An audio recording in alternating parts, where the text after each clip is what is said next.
Hello everyone, welcome back to the channel of Delusional Theories. My name is Joe and I am still at the goddamn restaurant. The Testaments. If you've been here on my channel for a while and you watched my Handmaid's Tale coverage, you know how crazy I am about this story. I have been watching this TV show since the first time it premiered. I am super excited about The Testaments because the thing I wanted, the thing we all wanted for the Handmaid's Tale, for the finale of the 6th season, was to bring Gilead down. And we didn't get that. We got a little bit of that, but I'm still hopeful for The Testaments because now I've read the book. Now I know how it ends. And honestly, do I know how it ends? Does anyone know how it ends? Because apparently there are no records, but we'll get to it. In this video, I'm going to summarize the story of the Testaments. I'm going to give you my opinions and my observations of the story of the Testaments and its characters. And I'm going to try to make some analysis through the casting choices that have been made, the stuff that is missing from the book in terms of casting and some other ideas, comparing the ending of The Handmaid's Tale with the story that we have in the Testaments, the book, to try to figure out more or less what they will be exploring, at least in this first season of the Testaments. Welcome, grab a snack because this will take a while. The story of the Testaments is pretty straightforward. This is one of the things I was most impressed about it. I mean, it's goddamn Margaret Atwood. Of course it's going to be good. Of course there's not going to be fluff and filling like we see in a lot of books that are released these days. It was excellent writing. The different perspectives were so goddamn distinct, down to the two people who are similar ages. The story didn't have any clunky parts, it didn't have any slow parts. It was well paced and well written and well structured from beginning to end. I have a little issue with one of the characters, but I will talk about it later. So the story follows three perspectives. It follows Hannah Osborne, as we know her, who is June's daughter. In the book, she's called Agnes Jemima because she is the child. She was kidnapped at the beginning of The Handmaid's Tale, and she is being raised by a commander, Commander Kyle, and his wife, Tabitha. Later on, Tabitha dies, and she's raised by Paula, his new wife. I will get to those shenanigans. Ugh. It's Gilead shit. And we follow her from her time as a child, a little bit how she was taken into the family and what kind of memories she has of how she was taken into the family. And we follow her through her school years, her preparation to be a wife, eventually her calling to a higher power, a higher duty, a higher something. I don't remember. I finished the book yesterday and I don't remember the bullshit that came out of Agnes Jemima's mouth. And she becomes an aunt. And eventually she becomes one of the aunts that is part of the mission to bring down Gilead. We don't see it brought down. We see the beginning of the end, and then we see the end centuries later. Yes, we see the ending centuries later. Okay, whatever. This is Anna's point of view. The other point of view is Daisy. Daisy is Anna's little sister. In the TV show, she's called Nicole/Holly. In this book, she's called Daisy, which is her new name given in Canada because she's living undercover. She doesn't even know who she is. And the other name she's given in the book is Baby Nicole, because in the book, the kidnapped baby, when June was able to get her baby off of Gilead, this became a huge story in the book. Baby Nicole is a mythical figure in Gilead, an example of the treachery of the handmaids who kidnap babies out of Gilead. So this is Baby Nicole, who is being raised as Daisy by two adoptive parents who are members of Mayday and allies, friends to June. Neither Hannah nor Daisy have seen June since the last time they saw her in the show, basically. Actually, no, because in the book, Hannah doesn't even see June in those times when she's more grown up, when we've seen in the show. Hannah was kidnapped at the beginning of the story, and she never saw June again in the book. And the third perspective, bane of my existence, and listen, I was open to changing my mind about Lydia, and I did a little bit, but I still I will get to it. The third perspective is Aunt Lydia. The first two perspectives, the records that we have of them, are from witness testimonies after all the shenanigans happened. These witness testimonies are taken, as far as we know, by Mayday at the end of the story. So they are recounting all of the whole story, their lives and whatever, up to the point where they're providing the witness testimony. And by the way, this is witness testimony, I think 391A and 391B. That's the amount of witness testimonies they have. And I mean, they are Mayday. So these witness testimonies are probably for like escaped handmaids, escaped Marthas, wherever people they are helping leave Gilead. This is all the documentation they had. And even though it seems like they had so much documentation, when we get to the end of the book, it's like, did they have that much documentation? Did they really know what's going on in Gilead? But I'll get to it. And Aunt Lydia's perspective is written from a handwritten, like, first-person account. Aunt Lydia, basically, while she's in Gilead at Ardwa Hall is what's called, where the ants, most of the ants live in this place called Ardwa Hall, which used to be a library before Gilead. And she is writing this account of her perspective of things in secret. She goes to her little place where no one else can go but her. She locks the door. Actually, she doesn't lock the door. She just goes there and she writes her little autograph and then she hides it in a book. And that's where they find it, like centuries later. It's not even after the ending of Gilead, it's centuries later. Because remember, when Gilead truly starts to fall, there are wars. There are bombs being exploded everywhere. So a lot of the records, a lot of what happened is kind of destroyed. You will be, if you haven't read the book, when I get to the end, to how the book ends, you're going to be like, what? But it does make sense, and I will get to it. So these are the perspectives that we see in the book. It's Agnes / Hannah, Daisy / Baby Nicole, and Aunt Lydia. Daisy's perspective we see from her being brought up by Melanie and the husband whose name I can't remember, who are Mayday agents, assets, whatever, collaborators. We see it how she grew up in Canada, hearing about Gilead from the news and from her school because she has to be taught about the next door neighbor dictators. And she eventually loses her adoptive parents because they are exploded by Gilead. And she's taken in by Mayday and trained to go on a mission to end Gilead. Basically, she's 16 years old. Whatever.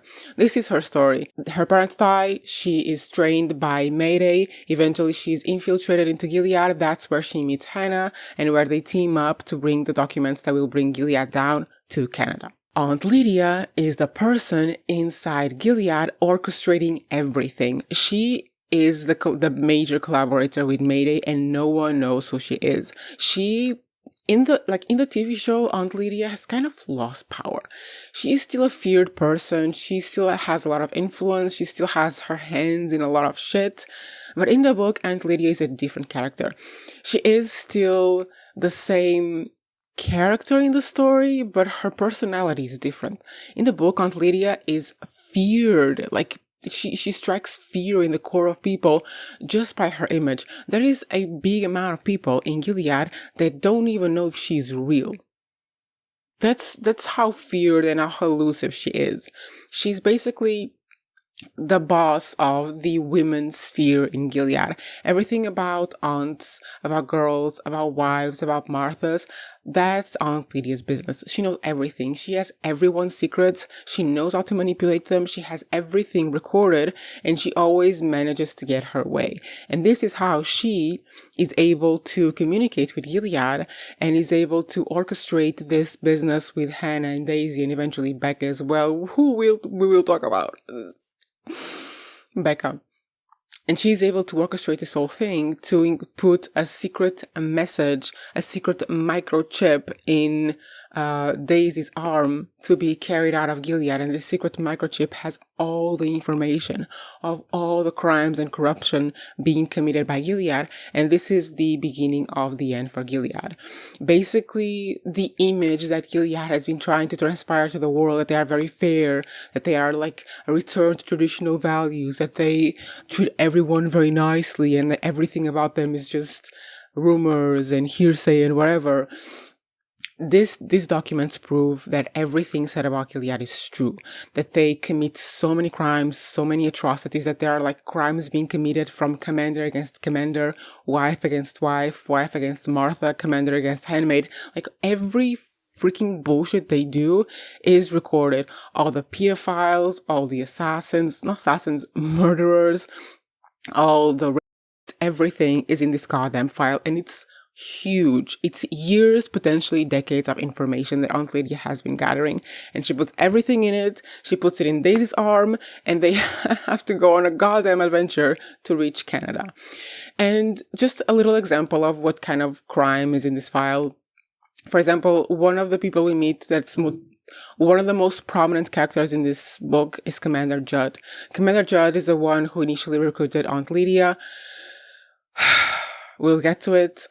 And he's basically responsible for the eyes, I think, and he's a very high position in Gilead. He deals with strategy. He deals with a lot of like political shit within Gilead and with international affairs. He's a big name in Gilead. And Commander Judd is a pedophile. He's a pedophile and he keeps marrying young girls, 13, 14-year-old girls, child brides, and then eventually finds a way to kill them and marry another young girl. That's the kind of crime that is in the microdot, in the microchip that is sent to Canada. Another type of crime is, for example, Agnes/Hannah's father, Commander Kyle, who poisoned her mother, Tabitha, because Commander Kyle is having an affair with Paula, her stepmother, and he wanted to kill Tabitha so he could be with Paula, so he slowly poisoned her to death. Paula, on her end, killed her husband, Commander something, and blamed it on the handmaid. The kind of crime that is in the microdot. Basically, all the bullshit they do to each other and all the corruption within Gilead is in this microchip from years, decades of the system, and this is the beginning of the end for Gilead. And it's delivered by Daisy, Hannah, with the help of Aunt Lydia and Mayday. This is the story of the Testaments.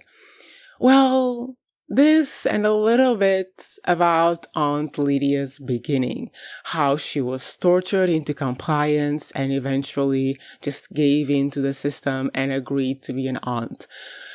And I will talk about it in different parts of my review of the book because I want to go over some aspects of the book. But bottom line is, I think the way she wrote her own story, she wanted to let the reader know that she had a choice.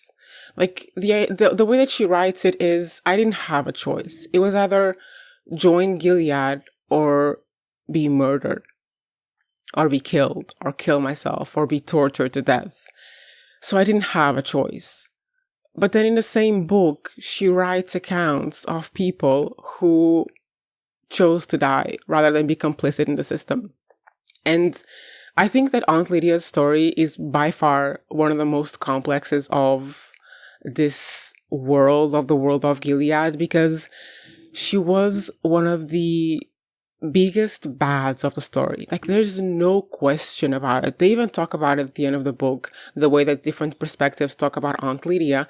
She was one of the big bads. There is no question about it. She was feared in Gilead. She tortured and abused so many people. But then she was the person responsible for bringing it down. And I know what you're thinking. Oh, was this her plan from the beginning?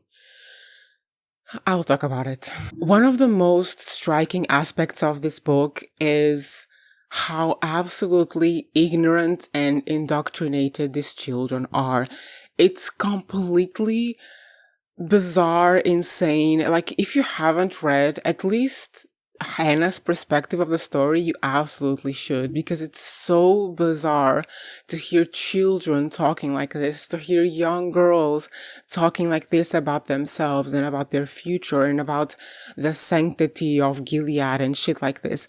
They are so completely ignorant of the world around them. They are so boxed into the reality of Gilead that their discourse seems like from a completely alien world.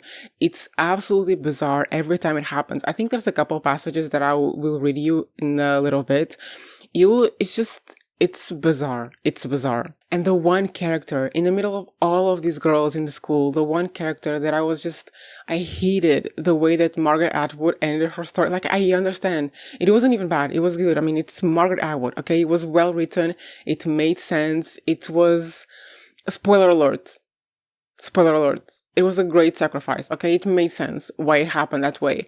But I was so pissed because if anyone deserved to get a good life, if anyone deserved to get out of their life, if anyone deserved to see the world, the immense world that existed outside of Gilead, it was goddamn Becca. Becca, the person who told not Daisy, Hannah, the person who told Hannah, it's not that anyone wants to die. No one wants to die. It's just that some people don't want to live in any of the ways that is accepted for them to live, that is allowed for them to live. Like, Becca deserved so much better. And I know that in a story like The Handmaid's Tale in the Testaments, there have to be sacrifices, but why did it have to be Becca? And I hate it because the moment I read the thing about Hannah going to the dentist, I knew what was happening to Becca. I just knew, and and I'm assuming this was the majority of everyone who read the book. So if you didn't read the book, this is what happens. Hannah, there's a dentist in Gilead. He's a really good dentist. He's not a commander, so he's not technically elite, but because he's a really good dentist, he's kind of elite. And his daughter gets to go to the elite school, and he gets to hang out with the elite people because he's a really good dentist. And people in Gilead don't like pain. So the commanders want comfort, and the people who bring them comfort are part of the elite with them. So this dentist is Groove. His daughter is Becca. Becca is Hannah's friend at school. And Hannah goes to the same dentist as everyone does, to Dr. Grove. And when she goes to an appointment with Dr. Grove gropes her breast. And the moment he did that, I knew, and I think he even takes it out and just shows her his penis, like, you're getting grown up. You gotta see one. This man is Becca's father. And the moment this happened in the dentist with Anna, you knew what was going on. You knew what was going on with Becca. You just knew what was happening. And the fact that this girl did not get to see Canada, horrible. Hated it. Evil. Evil. But then there's another conversation to be had with Dr. Grove. And this is about the dynamics of Gilead in the book, which are kind of interesting in itself, because in the Testaments, the aunts are kind of this secret police who polices people who abuse girls and women to an extent, as much as they can. And Dr. Grove is kind of known for groping girls and abusing girls and being basically a pedophile who takes advantage of his office to abuse young girls. And Aunt Lydia at some point she doesn't figure out. She was spying on Becca and Hannah when they were aunts in Ardwell Hall, and she hears them talking about what Dr. Grove did to both of them. So Aunt Lydia takes it to herself to take Dr. Grove out of the market and asks another aunt. There's a lot of political shenanigans happening in Gilead, okay? Basically, Aunt Lydia gets Dr. Grove to be killed because of what he did to Becca and to Hannah and to potentially a lot of other girls. But the difference here is that he did it in secret. He hid it. He took advantage of his position to do it in a way that was not legal in Gilead. So Aunt Lydia could do something about it, could find this ruse through Aunt Elizabeth to go to his office and pretend that he tried to assault her and whatever. He was killed by the handmaids. But even within this story, even with the ants being this secret force that tries to put down men who abuse women in Gilead, it's Gilead. So at the same time as we have a pedophile being brought to justice for what he did, Lydia is talking about this, telling this justice that she's bringing towards Dr. Grove. She's talking about this to another pedophile. The only difference is that this pedophile, Commander Judd, marries his victims, so it is okay. Because he marries child brides every couple of years, he has a new one, so it is okay. So we see Aunt Lydia as this character who tries to find some justice for the girls, who tries to somehow protect the girls and the women of Gilead. And she kind of comes across in her manuscript of her life, she kind of comes across as the only person who is extremely aware of everything that's happening, the only person who is playing the game but knows what this really is. But that's not true. It's just that we're seeing the account from her perspective. In reality, practically everyone around knows this isn't right, knows this is assault, knows these are child brides. I'm imagining even their mothers know that they are child brides, but they're all faking it. They're all going with the system because otherwise they will be punished. So even though it kind of looks like they are all playing into Gilead, they're really not. And there's this amazing line that Lydia says in the book about everyone trying to do the best for Gilead at the same time as they're doing the best for the girls and the women in Gilead. And she says the following: "But they mean well, I remind myself. Period." Is that even a convincing excuse when there's blood on the carpet? Yeah, they mean well. They mean well for the girls and the women to the limits that Gilead allows them to mean well. What does it matter if there's already blood on their hands? And this is about Lydia as well, because this is the whole story. This is the whole of Lydia's arc in this book. She means well. She wants to do the right thing, but she also has tortured how many women? She has cut how many eyes? She has cut how many fingers? She has whipped how many feet? Like, and this comes out of our Aunt Lydia's mouth. Well, out of her finger. About, I don't even remember what it was about. It was some aunt saying something or whatever. And this is what I mean with Aunt Lydia telling us her perspective from a biased perspective, and even so including aspects in her story that tell us that she was not blameless, far from it, and that her decision to stay there as an aunt wasn't completely innocent and completely like heroic in the sense of I'm going to sacrifice my humanity to end the system. No, not at all. And like when she includes little things like this, it makes me reflect back on her role in Gilead and how not innocent it was and how not martyr-like it was.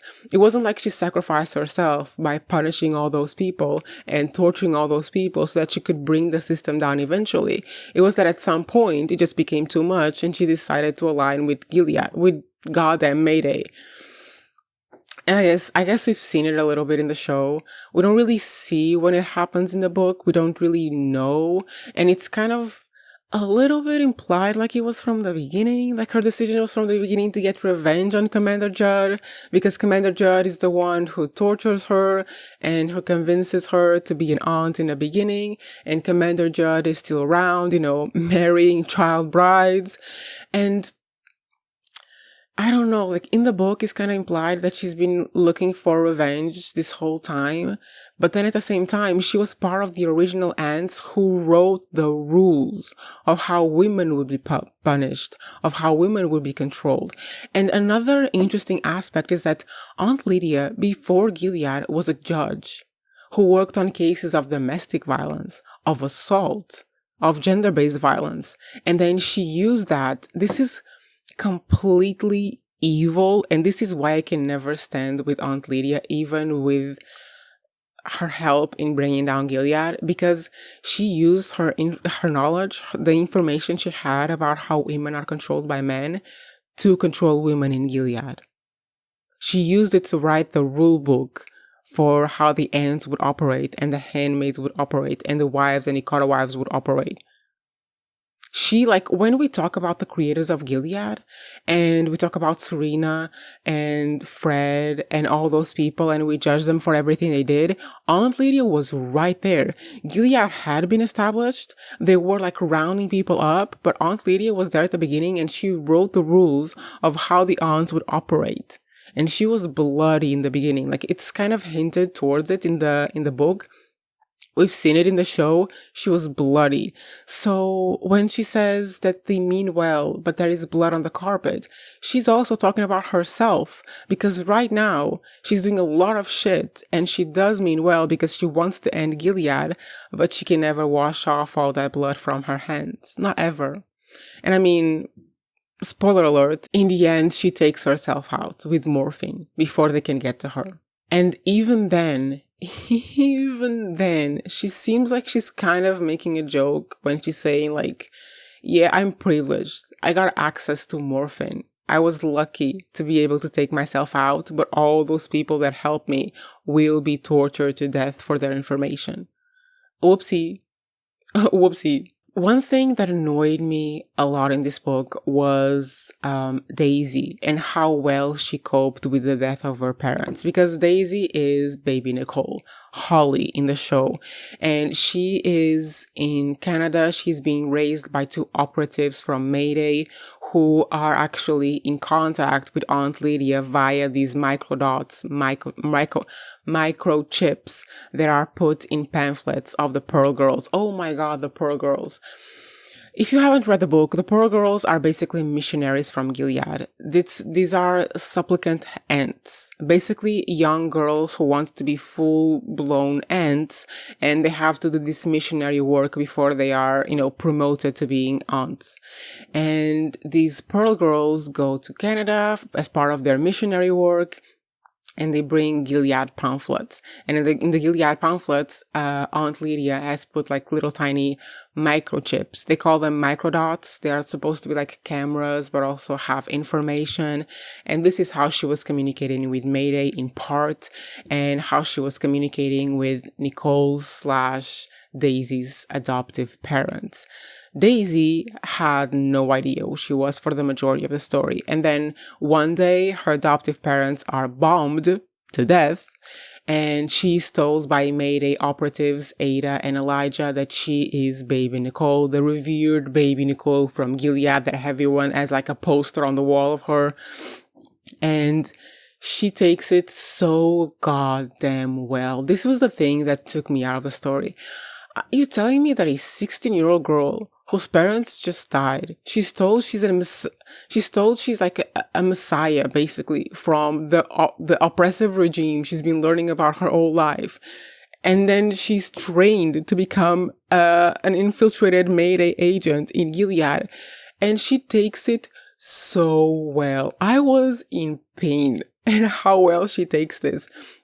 This part of the story was giving teen dystopia so hard, but it was still well written, it was still well told, so I enjoyed it, but I annoyed to no hell at how well Daisy took this. Because she wasn't from Gilead. She wasn't desensitized like everyone in Gilead was to all of this violence and this bizarre authoritarian regime. Just for you to understand how desensitized everyone was, we get this beautiful quote from Aunt Lydia. Maybe not everyone was desensitized. Maybe this was really just Aunt Lydia. But we get this amazing quote, and she says, "How tedious is a tyranny in the throes of enactment." Like, she's so used to the plot twists and the knives in the back and the red herrings and the manipulation and the spying and the collecting information and the documenting and archiving the crimes against humanity for decades that it just becomes a routine day-to-day operation. Okay, Aunt Lydia, so cool that you are bored by the suffering of probably millions of people. You asshole. There's nothing that can make me like Aunt Lydia. I'm so sorry about that. Like, if you like her at the end of this book, good for you. There's nothing that can make me like her. Nothing. And this reminded me of that recent movie that came out about the Brazilian military dictatorship, where I'm Still Here is a movie where we see the lady being arrested because her husband was part of this network that trafficked letters, and she's like in prison for I think like a month or something like it, and it really looks like routine. Like, she's suffering, she's terrified out of her mind, but to the people there it's just like, I'm just just another day at the political prison here in Brazil. That's what this line felt like. And it's like, you're seeing on Lydia's perspective. You're seeing her say, oh, this business of torturing people is so boring. But then if you heard the other perspective, as we have from June's point of view, it's not boring. It's terrifying. It's them living in constant, not fear, in constant terror for not just days, not just a month, like in the movie, I'm Still Here, for months, for years, some of those people for decades. This regime, I think, lasted at least 2 decades. And this is what I say when I'm like, I don't want to be living in a dictatorship during my life, because, I mean, it seems like not a lot comparing to the history of humanity, 2 decades. But in the history of one life, it's my best decades, my 30s and my 40s. No, thank you. No, thank you. Okay, now we're getting to a tedious point in the video. I will leave a timestamp in the description so that you can skip this, but I want to read you some passages that just about, I mean, I know I'm telling this out of order because I'm just going through my notes of the book, but about the absolutely bizarre discourse that these girls, 13, 14-year-old girls, have in this goddamn system. So, at this point in the story, Hannah is at a school for future wives. She's 14 years old. And she's at this school with 2 of her school friends, Becca, I've mentioned, and Shunammite. That is an evil name.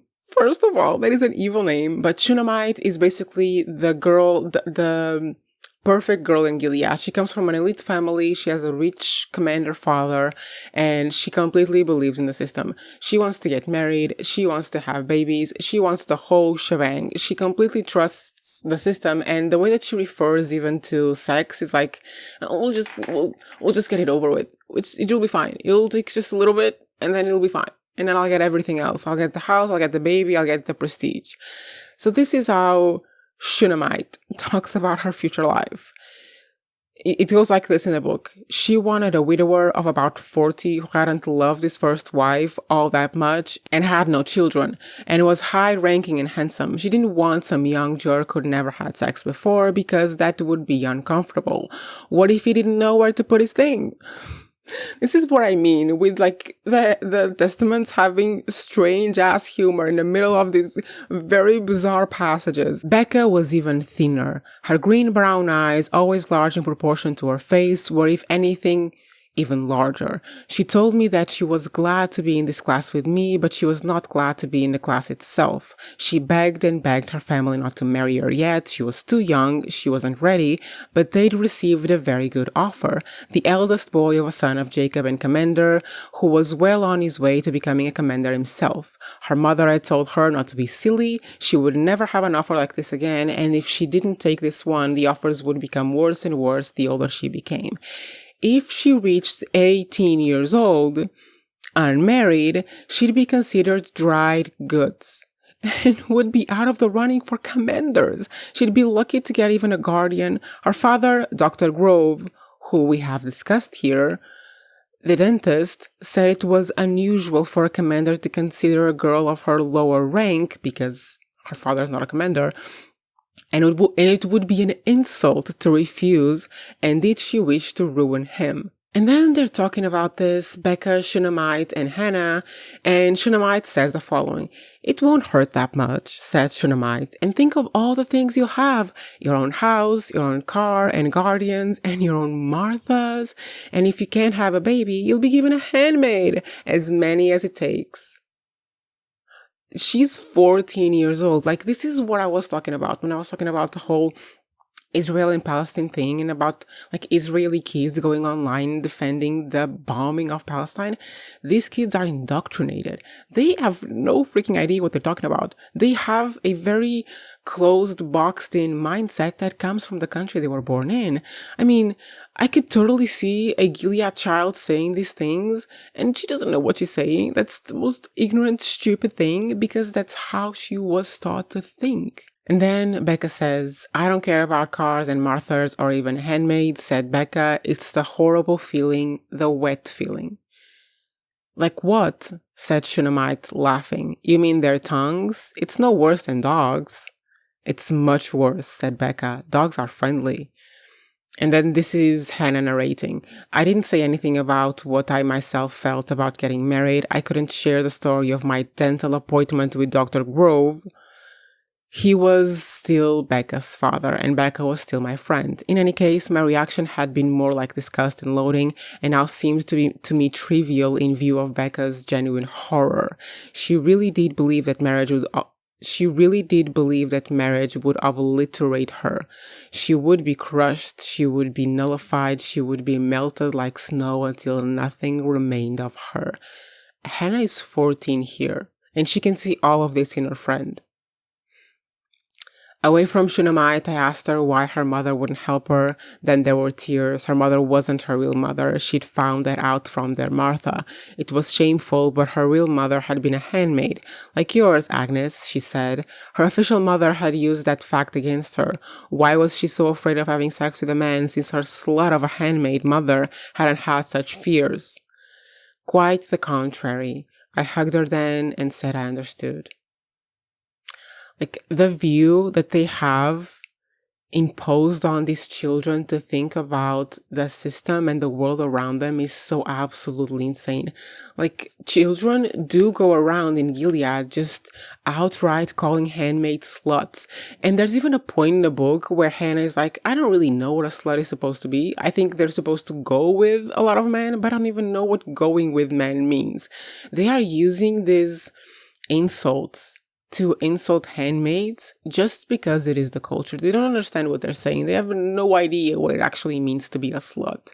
And this is what I mean when I was saying everything about the Israeli kids, that they're like, oh, bomb the animals. Like, do you even know what you're talking about, child? But yeah, ending of boring passages that I had to read to you. I mean, they're not boring to me, but I assume you don't want to be hearing me read passages from the book. And let me just say this, every single time a Lydia chapter came in the book, I was dreading it. And I mean, the power of this character that just to go read her chapter, I don't wanna. And I dread it. And I start to see the little pen symbolizing her chapters. And I'm like, no, my God, no. Just imagine living in the real Gilead under Lydia's influence. And like I said, she's like a saint there. She's like a mythic figure in Gilead. People use Aunt Lydia to scare their children into eating their broccoli. That's how mythic she is. And her chapters are practically the only funny ones. Like, I made a TikTok about this. If you don't follow me on my Booktok account, it's in the description.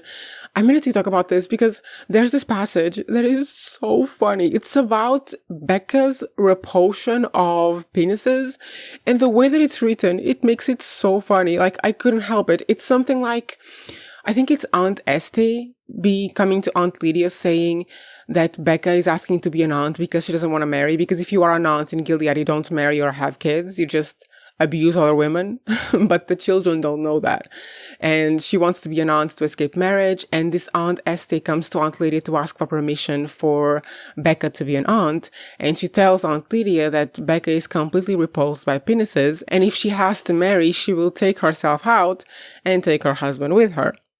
And Aunt Estee tells Aunt Lydia that she's repulsed by penises, Becca is, and it's kind of like a phobia. And Aunt Lydia's response is penises, them again. It's funny. It's so funny. Like, in the middle of this book about an authoritarian regime that makes women into sex slaves, and there's like this goddamn jokes, and I laugh at anything. I have a goddamn dark humor, and I feel so bad for it. Why, Margaret Atwood? Why did you make certain parts of Lydia's account funny? Evil. And there's also a joke about how Aunt Lydia is so goddamn bored with always having to deal with pedophiles and like children who are afraid of penises that she wishes just once to get to deal with a cannibal, just for variety's sake. Aunt Lydia, you are in an authoritarian regime that makes women into sex slaves. Chill. This is why I can't fully be on Aunt Lydia's side. It's just, I can't. And then the only other kind of lighthearted moments in this goddamn book is with Daisy, because this little idiot, like the teen dystopia that this was giving, this little idiot in Canada is being trained to like infiltrate Gilead, and she's being trained by a lot of people. One of them is Garth. Garth is like in his early 20s. He's a Mayday operative, and he's training her like to fight, to be able to fight. And of course, Daisy develops a crush on Garth, and we are hearing about her training, about her learning how to paralyze someone with a punch, at the same time as we are hearing about how much she's crushing on him and like her flirting with him under a bridge. It's just like the teen dystopia of it all. But there's an important moment that I want to highlight in Hannah's narrative, because we can see from the beginning that Hannah questions a lot of things about Gilead. She's still incredibly devout. And we see in the chapters where Daisy is narrating, where she's talking about her sister Anna, and we see how contrasting they are and how incredibly devout Anna actually is. But there's this part where she describes what it feels like to lose faith.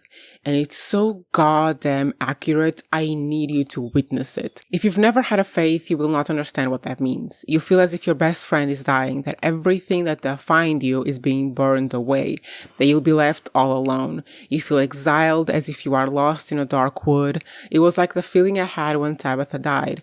Tabitha was her mother in Gilead, who was actually incredibly loving of Hannah. The world was emptying itself of meaning. Everything was hollow. Everything was withering. That's a pretty good account of what it is like to lose faith. I was raised Catholic.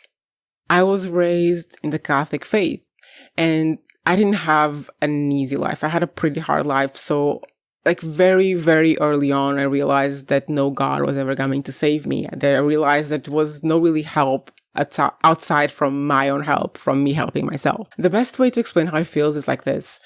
When we go to Sunday school in Portugal, we are given these little notebooks with songs and prayers and whatever. And on the cover of the notebook, there's a picture of Jesus that you're supposed to like color in. And when I was very young, like 5, 6 years old, I would look at that picture of Jesus and I would see Jesus. Like he was there. He was my friend. He was there to protect me. He was always looking out for me, and I was not alone.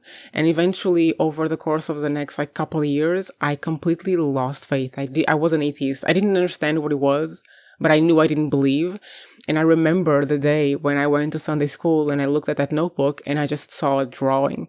There was no Jesus there anymore. There was no one looking out for me. There was no friend that was like, there was no one there. I was alone, and that was a drawing. And that's exactly what it feels like, this description, this paragraph. And I mean, all of these children that are raised in Gilead, or that are raised in a very religious country or community or whatever, that grow up believing that they are not alone, that there is someone out there in the world who cares for them, who is looking out for them, who is protecting them. And then they have to go through such horrendous things that they completely stop believing that this is true, that it's not possible that someone cares that much about them and would allow them to go through such things, that they stop believing it. Perfect description.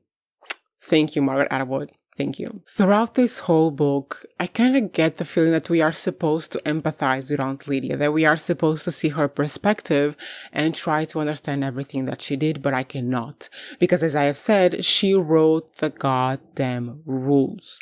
She wrote them because she was basically snatched. She was in the courthouse. She was doing works. She was snatched by guardians, taken to a stadium. She was tortured, made to live in her feces, in hunger, in disgusting conditions for like a week or something.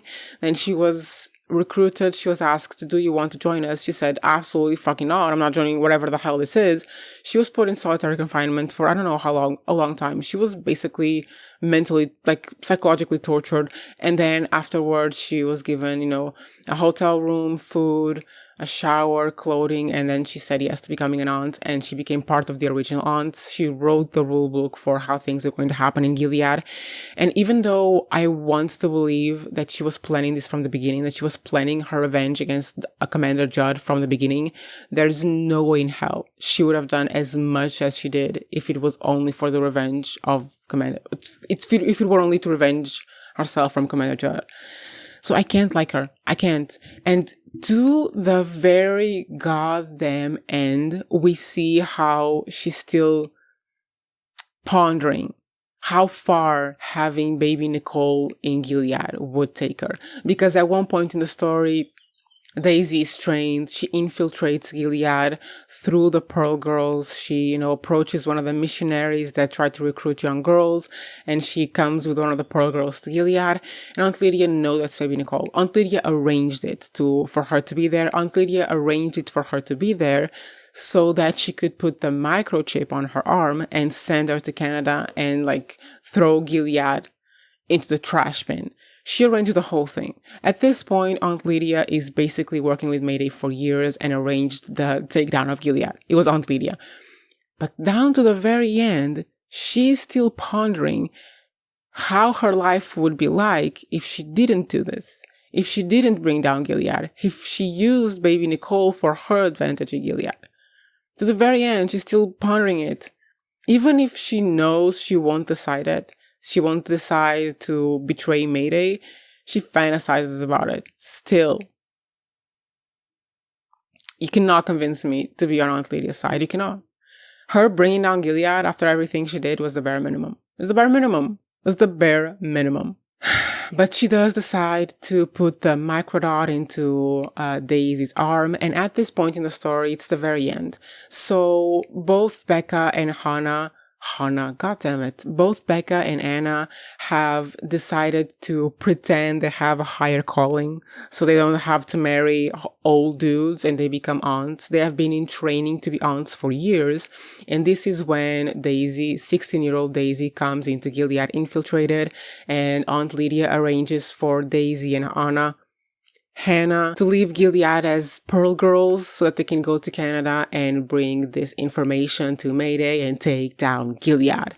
And I know what you're wondering. I thought this was going to be a mission between Anna, Daisy, and Becca. Where is Becca? Well, Pearl Girls only travel in twos, so only Anna and Daisy can go as Pearl Girls to Canada to bring the microdot, the microchip with information to Mayday to take down Gilead. Becca has to serve as a distraction. She has to hide so no one knows that she's not with Hannah, Agnes, Jemima, Aunt Victoria in the mission. And initially, Becca is supposed to hide in the library, but Becca thinks that she will be found out. So she hides in the water tank above the building and eventually drowns there. And she undresses, she takes out her clothes, and she leaves them by the side folded so that another aunt can use them so that they don't go to waste before she drowns in the water tank. I hated the ending for Becca. I hated it. But let me tell you, I loved seeing the different side of Gilead, because in The Handmaid's Tale, the only part of Gilead we really see is the center, is where everything is put together. But the outskirts of Gilead really feel like, a video game that is still rendering. Like, the revolution didn't go that far. I mean, they go to a grocery store and they don't have the nice logos on food packaging. It's old food packaging with the letters blacked out so they can't be read. So it's nice to see the outskirts. And we also see that there's a culture shift in the outskirts of Gilead where people are not loyal to the eyes. They're not loyal to Gilead. They're mostly out there for profit. And even the people that take Hannah and Daisy out of Gilead first through a car ride, then a boat ride, and then eventually a dinghy that they have to row. These people are doing it for money. They are paid by Mayday to save people out of Gilead. So it's not really there are no loyalists there. There are no pious people there. They don't care. And it's nice to see that people in the rural places are a lot like that, because I'm from a rural place that is kind of close to Spain. Not too close, but close enough. So we have hope. The final chapters were so fast. Everything happened so fast. But bottom line is that Becca died to cover them as they escaped to Canada. Hannah and Daisy escaped to Canada, and they delivered the microchip with all the incriminating information that will be the beginning of the end of Gilead. Aunt Lydia tries to stall them from realizing what's happening, and then at the end she injects herself with morphine because they start to figure out who was behind this. And then we learn later on that after all this happened and all the news came out, Gilead just denied everything, said it was rumors and nothing was true. They did a huge purge of like killing a bunch of people, like a bunch of high officials to like try to control this and put new people into power that they would be able to control. But this purge like just was the beginning of the end. And then like there was a popular revolt from the people. I think they lost a lot of strength with the purge. Like territories around them, I think California, Texas, and Mexico as well started like revolting. There were wars and eventually Gilead fell. Now, we don't really know much about Gilead apart from the handmaid's tale and the testaments because a lot of records were destroyed in the war, and I'm assuming for like security reasons there wasn't much like recording taking place. There weren't many people, being witnesses to things. There weren't historians taking record of everything that happened because the book ends with like a conference. I'm assuming like 200-300 years in the future, there's a conference where they're studying Gilead and they're talking about Gilead and they're like unveiling this. Everything that we read in the book is what's being unveiled in a conference. The 2 witness testimonies from Daisy and Hannah and the manuscript that Aunt Lydia wrote about her life. And the way that they talk in this conference is so cool because it's like they're making assumptions. They're saying, we think that this manuscript is by Aunt Lydia, by the same Aunt Lydia whose shitty statue we found in Gilead because she had a statue in Gilead, by the same Aunt Lydia that is the AD mentioned in the statue that was erected to Becca in the years that followed the fall of Gilead. And in like all of these discussions of finding records here, finding records there, piecing the things together, they do piece things together and they do like describe how the 2 half-sisters who took down Gilead did it with the help of an AD who was a Mayday operative inside of Gilead. And then when they escaped to Canada, they met their mother, June, who we actually see a little bit of at the end. And then eventually they were reunited with their respective fathers. They're never named, but it's Luke and Nick. Just the fact that like in the modern world, with all the technology that we have, because this is when Gilead happens, that such an oppressive regime can still exist to the point where there are no goddamn records, where there is no actual,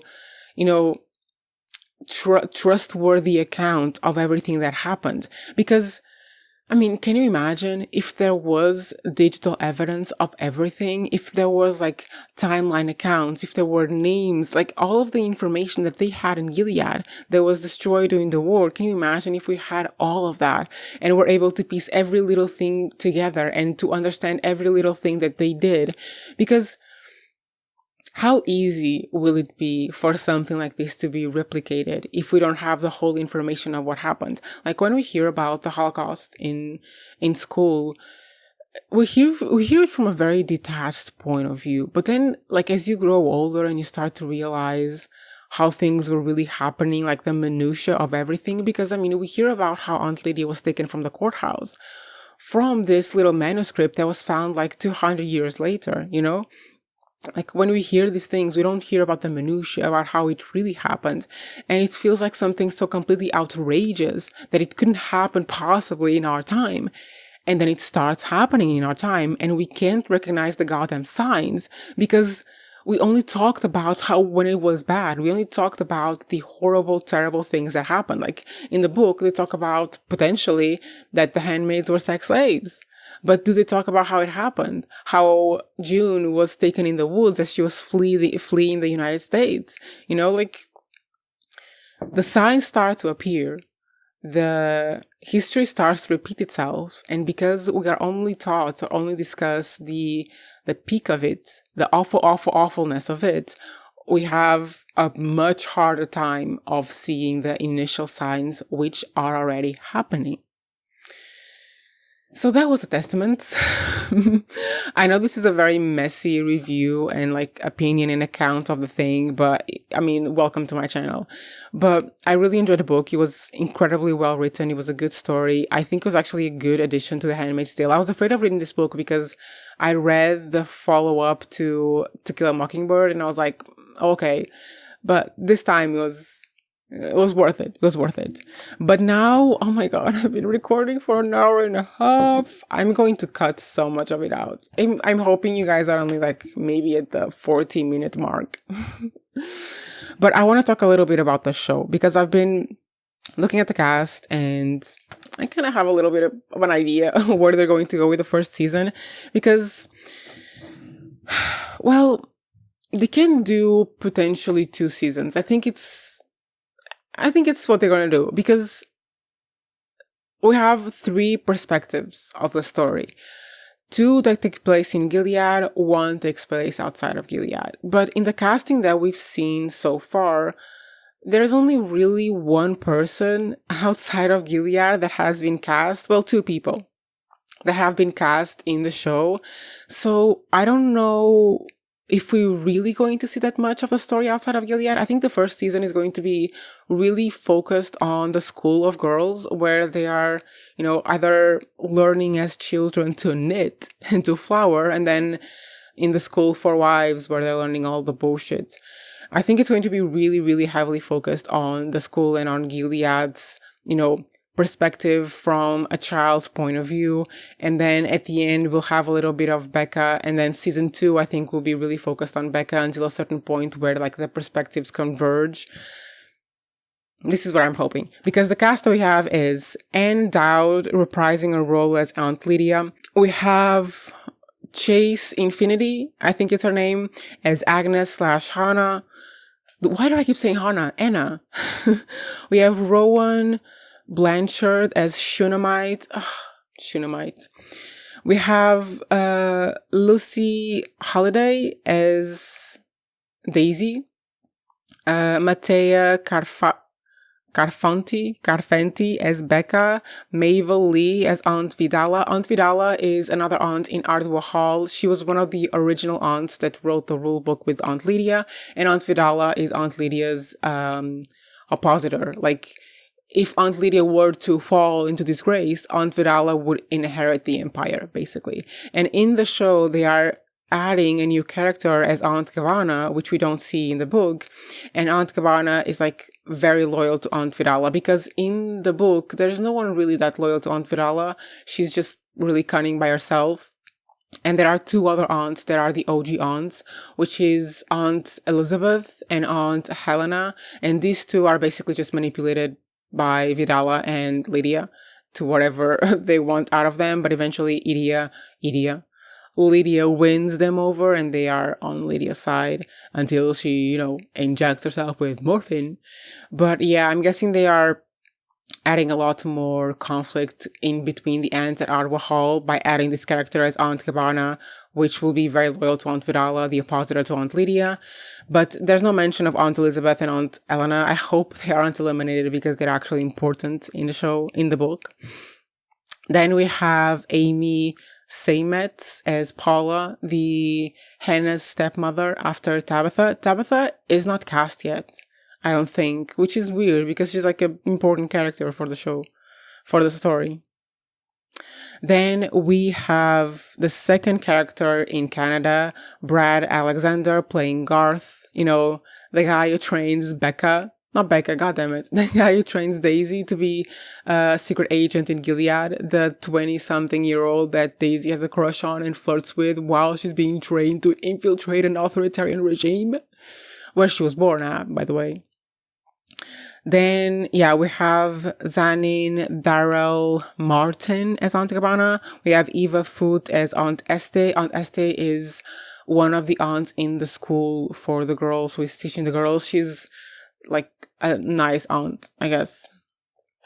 And then we have a bunch of new characters, which is the reason I think that this season will focus a lot on the school for girls, because we have 3 new girls at this school that will have a prominent role, and they are Hulda, Jehoshiba and Miriam. As far as I can remember, these characters are not in the book, so they are additions to the TV show, potentially to focus on the school for girls. And I mean, the descriptions that I saw about these characters are that they are like competitive, that they are pro Gilead, that they are very, I'm gonna marry rich and I'm gonna have a cool house and that kind of stuff. So that'll be a good contrast to Becca and Anna. However, we have not seen cast Tabitha, Commander Judd, which is very important, Melanie and her husband, Becca's mother and father, adoptives, Ada and Elijah, which are the Mayday operatives that help Anna, Daisy, Elizabeth and Helena, the other aunts, OG aunts. And Commander Kyle is technically not been cast, but I think we've seen him already in the show. He's like Hannah's commander father in Gilead, so I'm assuming they're going with the same guy. But yeah, because they are casting so many people at the school for the girls, and it's not like extras, it's proper characters who were like revealed along with the other cast members, I feel like it's going to be a huge focus on this early part of Anna's life when she is at the school for the girls. I think season 1 will be mostly focused on Anna, with some parts with Becca, maybe at the end her meeting with Garth, or maybe they are introducing Garth in a different way, because they are going to have to make changes. And the fact that they're not introducing a lot of like cast for the Canada part of the story makes me think that maybe they will introduce Garth way earlier in the story. Maybe he will be the boyfriend who is actually a Mayday operative and is just infiltrated to protect her in some way. Maybe I haven't just seen the most updated casting, but the casting that I saw was this, and I've searched in a few websites, so this is what I'm thinking about the story. It'll be very focused on the early school years. We will see Hannah's schoolmates, and we will potentially see the first season all the way up to her making the decision to become an aunt. And then season 2 will be her process as an aunt and then taking down Gilead. So in season 1, we see them as schoolgirls and blah, blah, blah, blah, blah, blah, blah. And then season 2, we see Anna as an aunt and Daisy in Canada training to become an infiltrated, Pearl Girl in Gilead, all the way up to the falling of Gilead. This is kind of what I'm feeling from reading the book and then seeing some information about the show. But yeah, I've talked for way too long today. There's no way you guys are gonna listen to all of this, but I just had a lot to say, okay? This was a good book. It cured my reading slump. And yeah, I'm super excited for the show. Like, I cannot wait to see the war in the like, I hope we see the war in the bombs and like the rebellion and everything. Like, this period of time in between the microchip being delivered in Canada and the 300 years later conference, I hope we see something here. I hope we see something here. Like, I don't want to see them arriving at the coast of Canada and then in a hospital meeting June and then it's over. I want to see more than that. And also, I mean, some people were saying in the Handmaid's Tale videos that Nick dying didn't make much sense because he was at the Testaments, but it's like, he's not essential. Like, he can be that. He can be that. That's my 2 cents about that. Now, I know what you're asking. Thank you so much for giving us this review. Maybe some of you aren't saying this, but anyway. But will you do anything else about the Testaments? Well, maybe. The Testaments TV show, I think, is already being filmed or in pre-production or something. And it's kind of expected to come out next year, either mid to late 2026.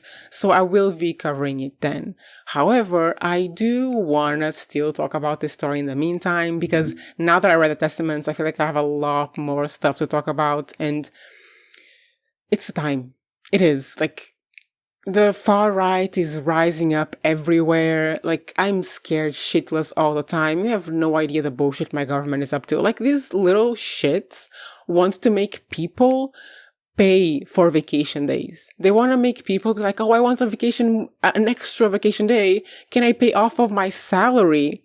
Please, dear company. Like, the pot of bullshit that is happening in my country right now. Like, these little shits literally eliminated the Ministry for Culture and just put it together with the Ministry for Sports and Youth. Insane. Insane. These little shits want to rise the price of tuition in university, which has been lowered by the socialist government before. And these little shits want to rise the price, and not only rise the price of tuition, they want to make the state a creditor so that 18-year-olds can take out loans to pay for tuition like this was the goddamn United States. I am so pissed at them. So pissed at them. Like, for reference, I paid a total, well, I didn't, my mom paid a total of 5,000 euros for 5 years of higher education. I have a bachelor's and a master's in psychology, and in total, the tuition cost 5,000 euros. These little bitches want to increase, like, it has been lowered. The socialist government lowered it to about 600 a year for a bachelor's and something like that for a master's. These little shits want to rise it again and make it so 18-year-old students take out loans to pay for their education. Insane. Another insane thing, these little shits have recommendations from the European Union to limit the abuse of like Airbnbs and shit like that, and to put like limits on the rent control shit in the cities where there's like a big housing crisis. And these little idiots are like, no, we are not going to follow the measures that are already helping countries like Spain, who are very similar to us, where those measures already helped in stopping the housing crisis. No. We are going to change certain laws to prioritize the economic needs of the landlords who are already rich, and that's going to solve the housing crisis. I hate my government. And now you know. Like, there are literal neo-Nazi attacks on the streets right now. Like, there was a neo-Nazi group who attacked an actor outside of the theater a while ago. There was a couple of neo-Nazis that attacked a volunteer who was giving out food to homeless in the street because she was giving food to an immigrant. They attacked her on the street. It's absolutely freaking insane. And I just feel like, if I talk about the Testaments, and if I talk about the Handmaid's Tale, and if I can, talk about this fictional world, is a very, like, natural way of me keeping my political rent up during this year that, this government will be shit. And after this government ends, I just know that the fascists will be elected into government, and I'm gonna have to prepare my flight. Yes. My escape from this goddamn country. But well, that was my very messy review of the Testament. I will be posting more content about this story, potentially in a very interesting format. And I will continue my political rants because I need you guys to be aware of what's happening in Portugal because it's happening everywhere. Anyway, I will end the video here. Hopefully it'll be like about 50 minutes so that you guys don't get bored. But yeah, give me a like if you enjoyed the video, subscribe if you want to see more content about The Handmaid's Tale and the Testaments and a lot of other TV shows. And if you want to support me and support the work that I do at the channel, you can join my membership to support me here on YouTube, or you can join my Patreon. I don't post a lot of videos on my YouTube membership. I will eventually. And on my Patreon is inconsistent. There's a lot of material there already. There's a lot of videos you can watch there, but the future is inconsistent. So join at your own peril. Basically, just join if you want to support me and are not expecting anything in return. It's not a very good deal. Anyway, I will see you guys tomorrow with the Buccaneers. Bye.